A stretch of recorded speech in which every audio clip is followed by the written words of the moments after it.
Good morning to you, my friends, wherever you may be in the world today. Clements here from Hawaii, United States of America, July 30th, 2021. I hope this finds you well, wherever you may be. From my heart to yours, thank you for tuning in and connecting. It means a lot to me.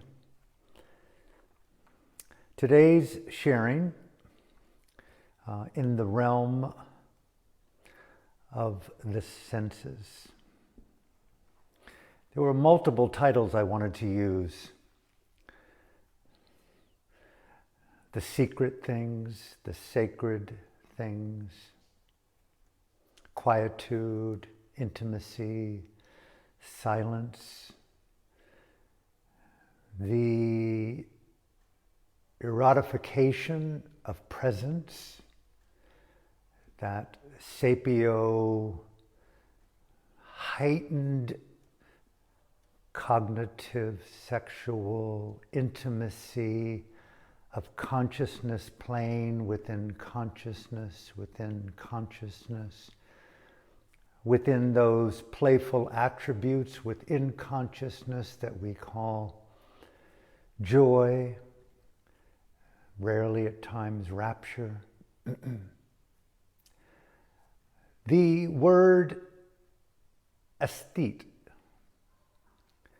one who revels in, appreciates, honors art, beauty, nature. In the realm of the senses, the yogi, the individual, perhaps you, I feel for me,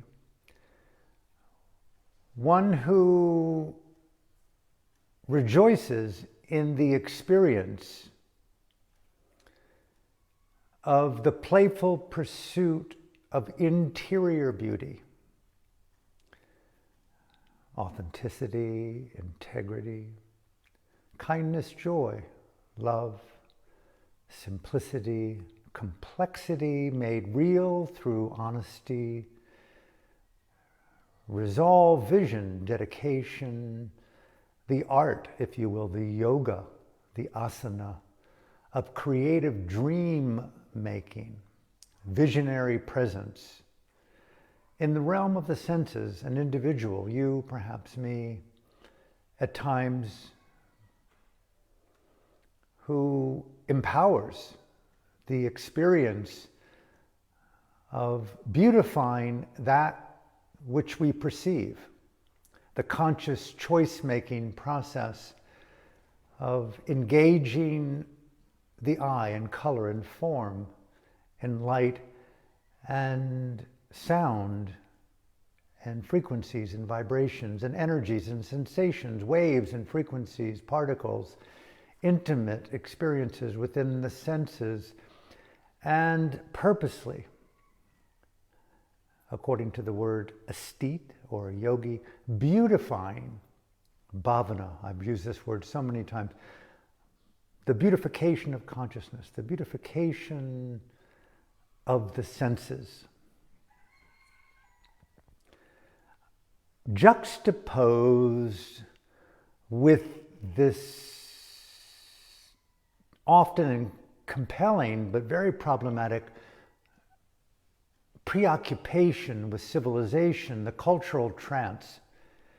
The simplest way to address that juxtaposition between the spiritual aesthete in the realm of the senses, the yogi who beautifies and sanctifies interiority at the realm of the senses, the cultural trance from going from here to there, the car, the drive, the event, the words, the objectification of other and things, outward, outward, outward, outward, talking about the outward, the outward, the outward, the outward.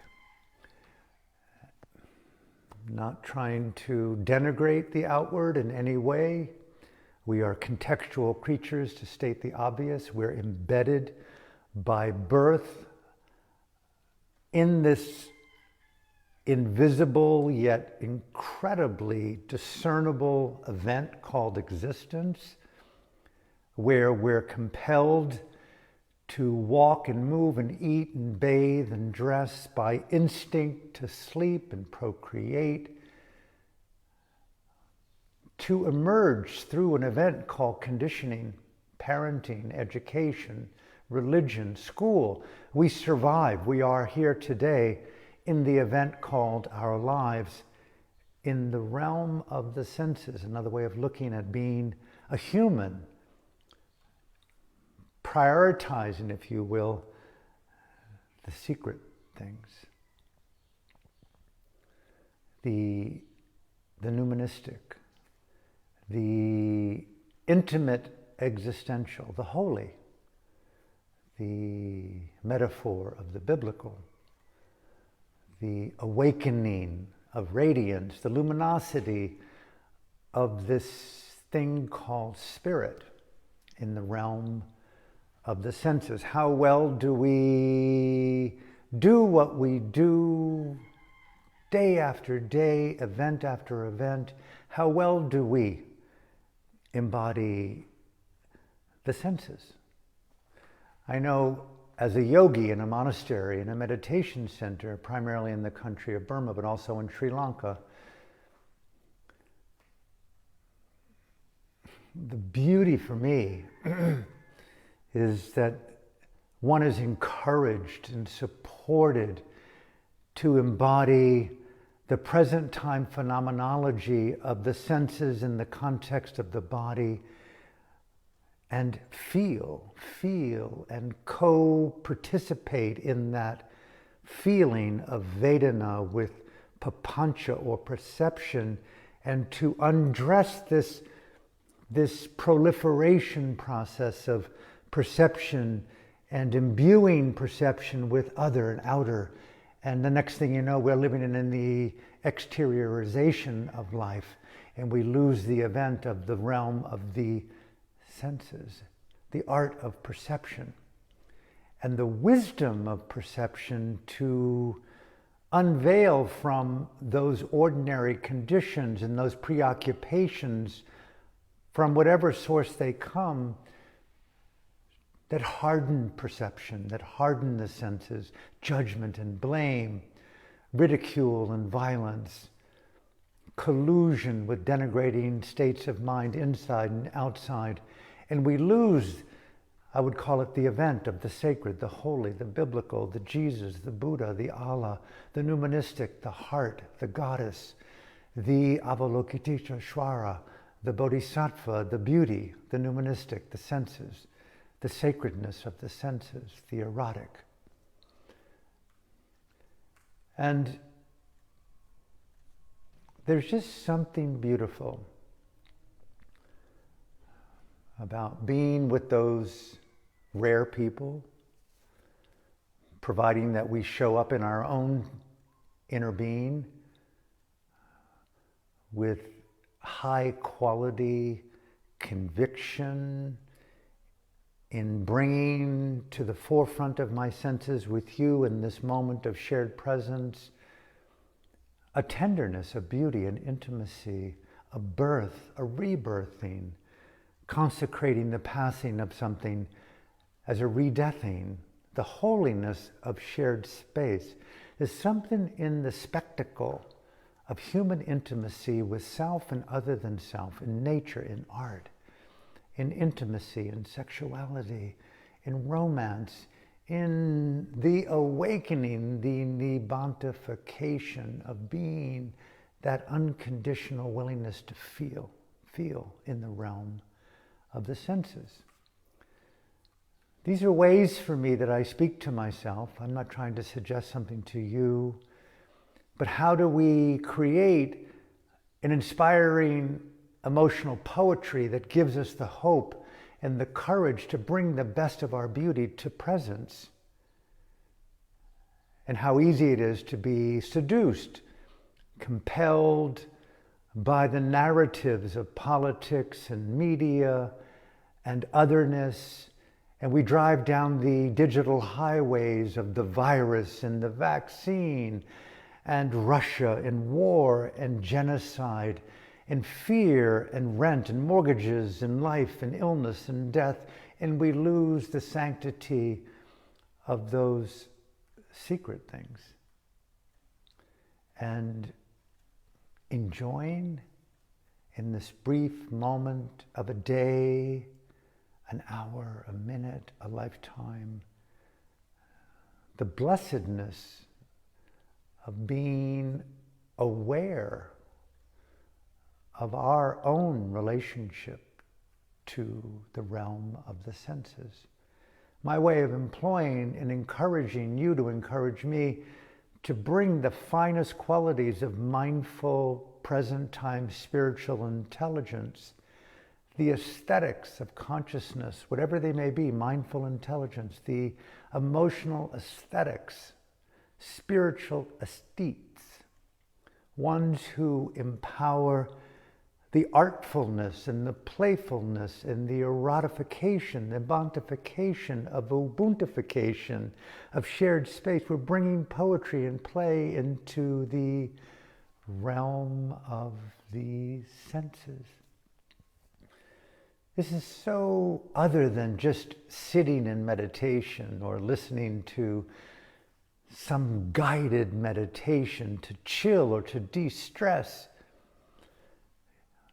I so encourage myself to encourage you to enjoy and to play and delight in these few moments called a lifetime. In how well do you occupy your body, your mind, your senses? How well do you move through time and space? How do you consecrate the sacred in how you touch and listen and question and feel and anoint and ascend in your own realm of psychological, intimate, spiritual presence. So few people,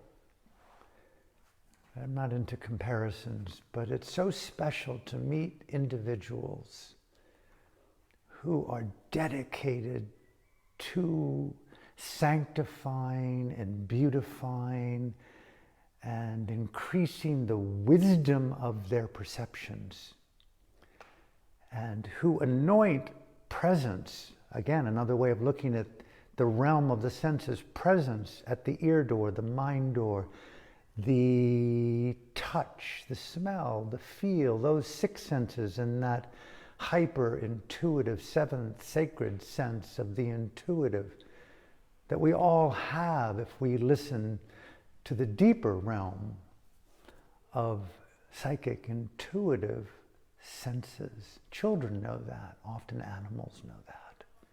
You know that. I know that. People near death know that.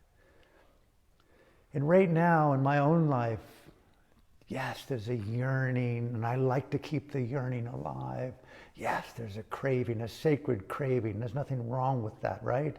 Everything good about that, to sanctify a desire to be and anoint in the realm of the senses. What does that mean? Be so sensitive to presence and to create a filter of transparent sacredness in the way in which you look and touch and feel and listen and grow. I invite you to invite me to invite our friends. How well do you commit yourself to your presence, right? Isn't that Dharma? Isn't that the Dhamma? That's not a workshop, it's not a gathering, it's not a retreat. How well do you meditate is how well do you occupy the sacredness of the senses, present time presence. Present time presence. You talk to prisoners of conscience. I've never been one, but I've been blessed to meet many in the country of Myanmar. Present time presence. How well do you keep alive, anoint and ascend the sacredness of those sacred secrets of one's own soul? And don't keep them so secret. How well do you play in the realm of conversation to talk and feel and perceive together in a dance or music, a poetry of innocence and virginity and something that's just brand new between you and her and him and that, new in nature and art. The aesthete, which is very closely connected to synesthesia, the ability to see a sound and smell a taste and feel a sensation of enlightened cognitive perception through touch. The opposite of anesthesia, a type of induced cultural numbness, that trance. No, we're walking and moving. We know those outer beings, the freeways, the highways, the stop signs of life. Outwardness, outwardness, outwardness. And there's something so beautiful about the life of the yogi, an individual dedicated to bringing his own intimate focus into the physicality of a specific asana. And then deeper down into the authentication of the sensations of conscience with the sensations of the asana. And you can feel how special it is to be with yogis in life, with people who consecrate and dedicate a sacredness to the realm of the senses. Again, this is just my way of taking things out of tradition and orthodoxy and trying to bring a joy to the human experience that makes good on the promise of transformational wisdom, which is a combination of ethically courageous restraint to be ordered and principled enough to state the obvious with our own psyche and our own substratum and our own thoughts and emotions, to be more responsible, to look at the crevasses and the shadows and to turn things and reverse things and to see and learn as a priority over righteousness and indignation and anger and blame and criticizing the crevasses of others' inability to see what they don't see because I am 20/20 with my psychological lens of blame. But it's very rare to find an individual who's turned on to reversing that into an intimacy that illuminates the shadow into the light of one's own interiority, the life of the yogi called the asana of accountability, and the wisdom asana of transformational freedom. Just playing a little bit today, the end of the month. Beloved friends and family are coming to the island. I get a chance to see them after many years. And allow me to take the last little quarter of this sharing this morning. I was thinking about one of my favorite writers, novelists, and poets, Renee Marie Rilke, the Austrian. I think, although born in Prague, I'm not sure it was the Czech Republic at that time. And way back I read, it may have been a biography of him, in which his father was a very masculine military man, and he and his wife lost their child, their daughter, early on, I think within a week after her birth. And there was a deep longing for the return of the sacred daughter. And they gave birth to a boy. And for whatever reason, there was a demand for the boy to be more effeminate, to relive the loss of the daughter.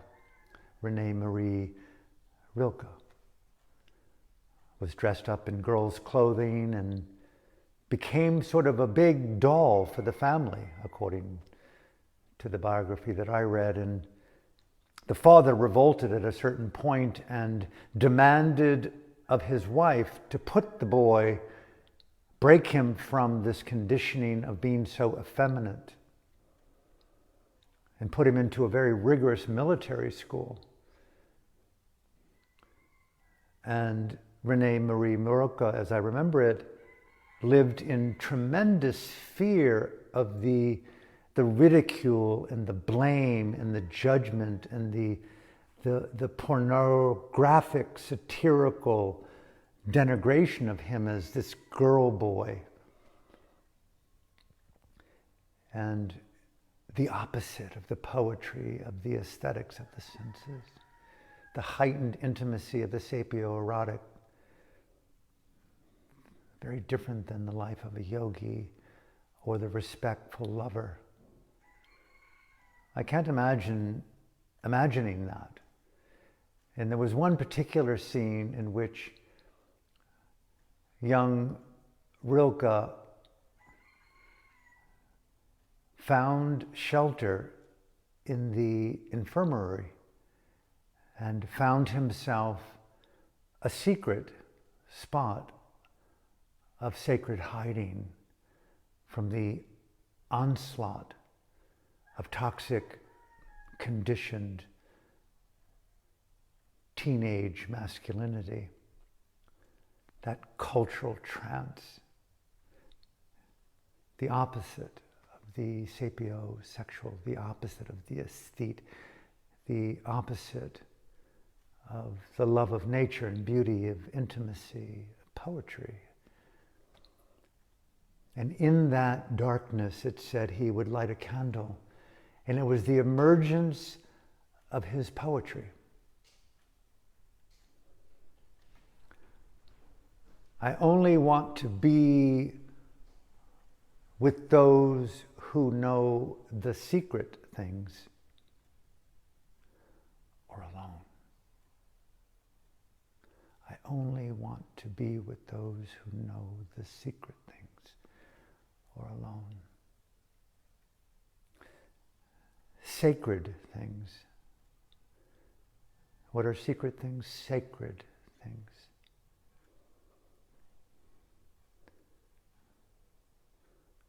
The music of quietude, the eroticism of silence,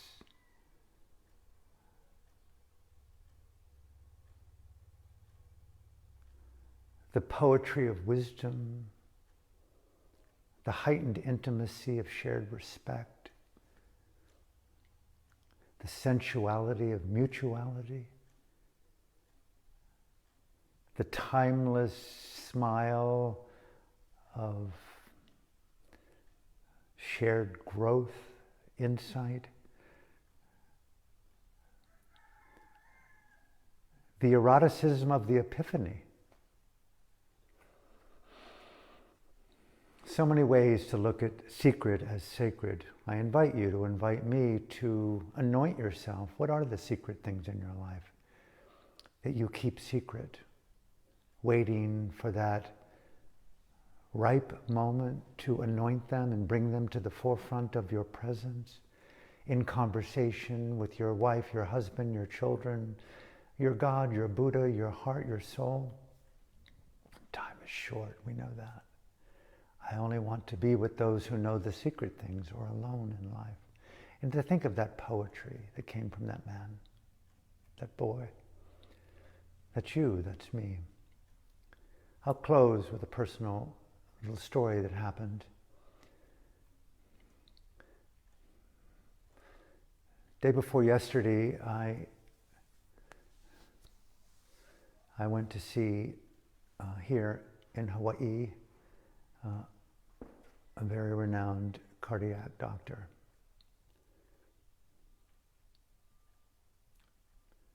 And we talked, and I explained the 3.5 months of my condition and prognosis and diagnoses from Los Angeles with this aortic aneurysm. And it was a beautiful conversation, man to man. He was humble, compassionate, intimate.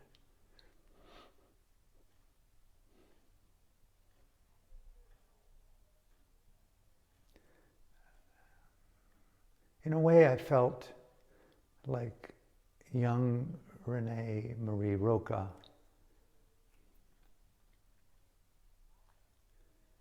As beautiful as it was, I want to be with those who know the secret things, or alone. And I went to see this gentleman, and he graced me with his time. Because I have been feeling and sensing and intuiting that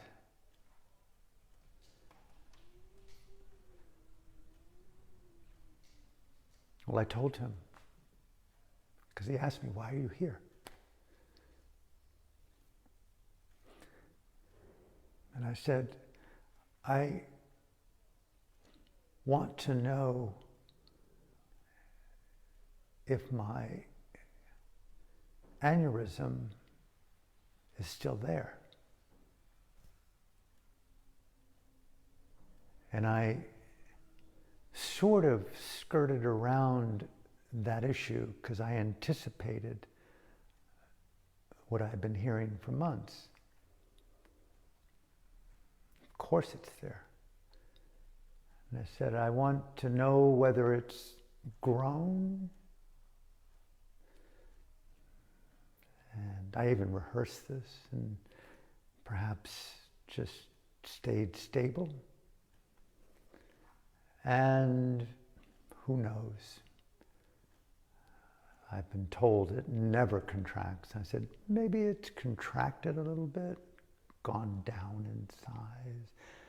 And I'm thinking to myself, after all, you've been visualizing and taking extracts and herbs and meditating and walking in the light and feeling the earth and sanctifying your heart and your soul and your body with the poetry of the secret things. And then I said, and who knows, maybe there's been a miracle and it's gone away.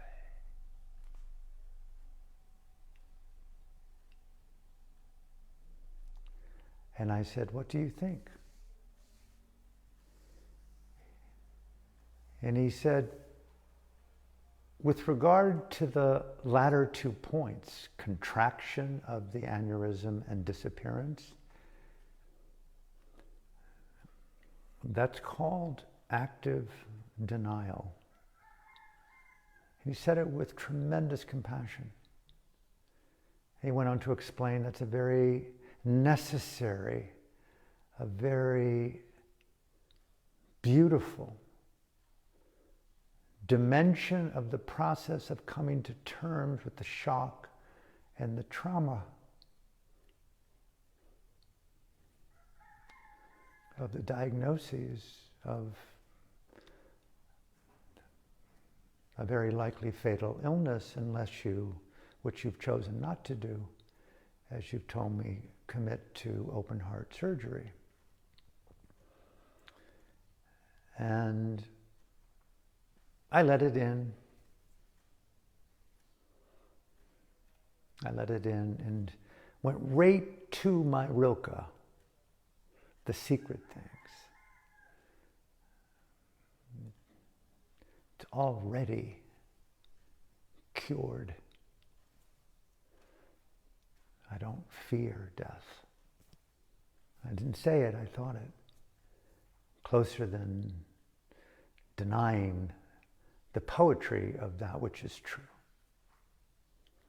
And so he scheduled an appointment the following day for the desired echocardiogram. to see, in fact, if the aneurysm was there, had it grown, really went there looking to see if it contracted, and even felt that it had disappeared. And I came at my appointed time, and this profoundly compelling technician who has mastered the echocardiogram, and we talked for a couple of minutes, 12 years of this every day, had even diagnosed her mother, who had an ascending aortic aneurysm. And the lights go out and it's dark. And you take your shirt off and there's this big flat screen, like the one back there. And she's putting this instrument on your chest, and all of a sudden, whop, there is your heart. There are your vessels, your valves, your arteries. You can see it moving. And the contrast of the red and the blue and the yellows show the blood flow and the beat. And because she already knew that I had been diagnosed at UCLA with this acutely enlarged aneurysm, she said, oh my goodness. And because I already knew, she was able then to talk freely. And for the next 40 minutes, she and I talked freely. The gift of the experience wasn't the assessment that the aneurysm was still there at 5.0 centimeters. The gift of the experience was that two human beings talked about the sacred things. It was such a gift to meet this woman and to openly talk about something so normally fraught with the labels of active denial, that in that 45-minute meditation, with my candle lit of hope and the poetry of the realm of the senses, the intimacy of transformational wisdom, the shared beauty of honest, transparent caring, there was a kind of Red Sea that parted. There was a kind of beauty, an elevation of love that was so memorable, and I'm sharing it right now. And I really honestly feel in my heart of hearts that the entire event, seeing the cardiac doctor, having the echocardiogram, regardless of the confirmation of the aneurysm being there in the same size, the gift was in this communion in the realm of the senses. It was timeless, it was present, it was as rich. I could write a whole chapter about the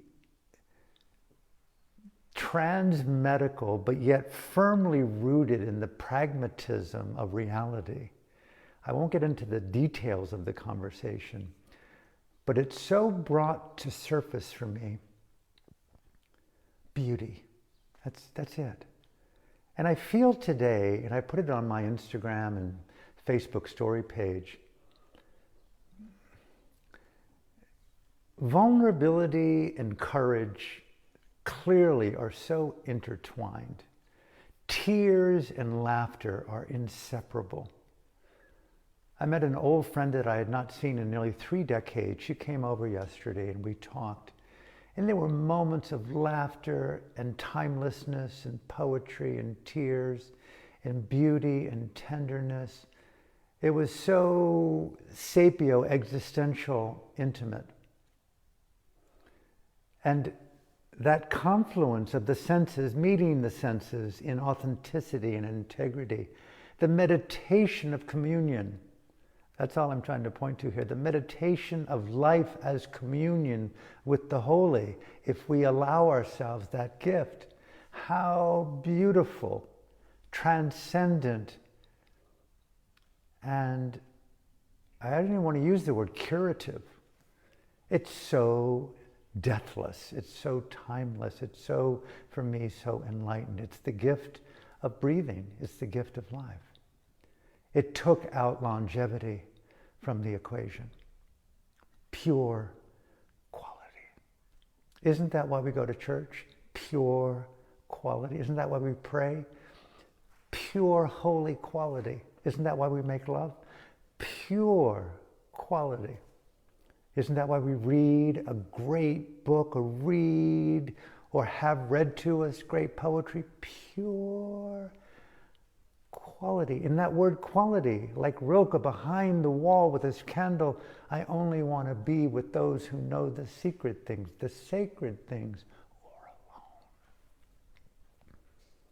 Sometimes, cliched as this is, Alan, it takes dying to start really embracing communion with the holy.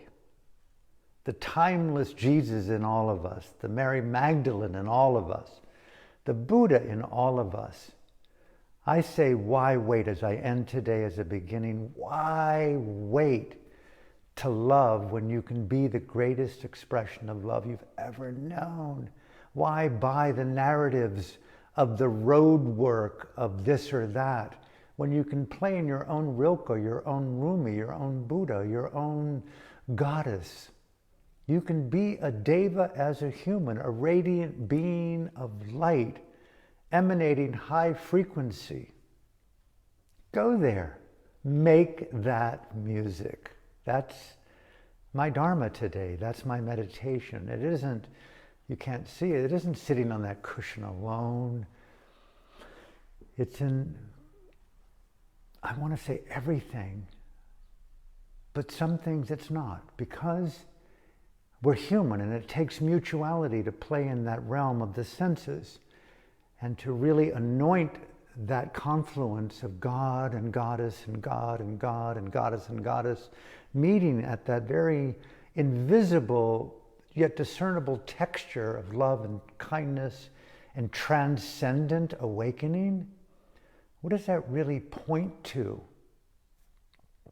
How high and deep and rich and complex can we take transcendent engagement? Reinventing eroticism 1,000 different ways. Seeing that life is an event of conception of beauty over and again. Taking death out of the equation, my teachers would say. Rebirthing as the phenomenology of conscious intent to co-create formations of psychological, emotional, and Dhammic presence. Anoint yourself at that place and elevate, rebirth the beauty of life. Take out denigrating formations as much as you have the courage to see and feel them. Let go, let go. Understand the wisdom of not grasping that which is painful and yet conditioned to feel familiar. Thank you, cardiac doctor on Maui. Thank you, beloved technician in the poetry of the echocardiogram, showing all of what I've never seen before and creating a sacredness that lives with me today in breath, out breath. So from my heart to yours, thank you for tuning in. Thank you for being part of my life. And I hope you have a beautiful day. Hope to see you tomorrow. Thank you.